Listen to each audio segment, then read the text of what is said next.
Thank you, Subcommittee Chair Perry and Ranking Member Stanton, for convening today's hearing on FEMA.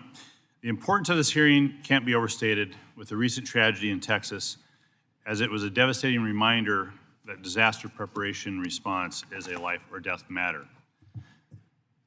To quote former FEMA Administrator Pete Gaynor, emergency management is locally executed, state managed, and federally supported. The system was created so the federal government can step in when local capacity and capability to respond to disasters has been overwhelmed. This is how emergency management has worked since President Carter created FEMA by executive order in 1979. And now the current administration has stated its desire to eliminate FEMA as it exists today and have states lead disaster response. But states already lead disaster response. That is how disaster response works.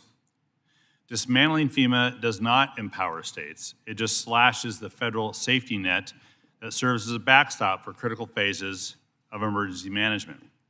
This will not streamline disaster response and will unnecessarily inflate the impact and cost of deadly disasters. And it appears so far that 434 of 435 members in the House of Representatives agree that FEMA should not be eliminated, an outstanding majority for this body. Every congressional hearing on FEMA as well this year has concluded that FEMA should continue. And I expect that this hearing will reach the same conclusion. Now, despite clear congressional intent to the contrary, here are some of the actions the administration has taken to disrupt and dismantle FEMA since taking office. Allowing DOJ unlawful access to FEMA systems, including databases with disaster survivors' private information. Directed FEMA to eliminate all climate change-related activities and terminology. Fired 200 probationary workers and pressured over 2,000 more to quit or accept early retirement packages. Halted all FEMA work related to resilient building codes and construction standards. Stopped enforcement of the federal flood risk management standard, putting taxpayers back on the hook to rebuild infrastructure that is likely to flood again. Canceled FEMA's pre-disaster mitigation program, known as BRIC, despite clear evidence that these investments in mitigation pay for themselves many times over.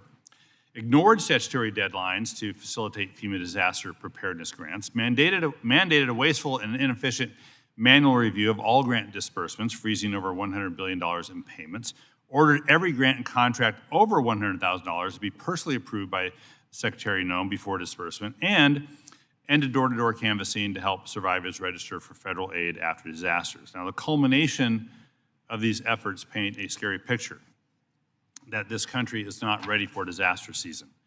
In 2017, Hurricanes Harvey, Irma, and Maria stretched the system. A similar hurricane season this year would break the system.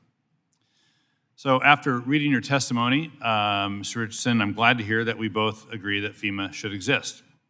That's why I've worked with Chairman Graves to draft the Fixing Emergency Management for Americans Act, or the FEMA Act. Our bill will restore FEMA to being an independent cabinet-level agency, creating a new public assistance program that gives incentives to states to prioritize resilience and rebuild quickly, improve FEMA's individual assistance program for disaster survivors by creating a universal application for federal assistance, making it easier for survivors to access resources for basic needs and housing, and restructure FEMA's mitigation programs to make funding accessible with greater speed and reliability. It does many other things, and it is based on bipartisan work of this committee and has bipartisan proposals from folks on this committee and off of this committee.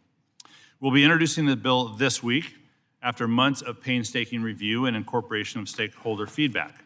We're not waiting for a FEMA Review Council. We don't need to wait for a FEMA Review Council. We've been reviewing FEMA for a long time, and that's why the FEMA Act is getting introduced.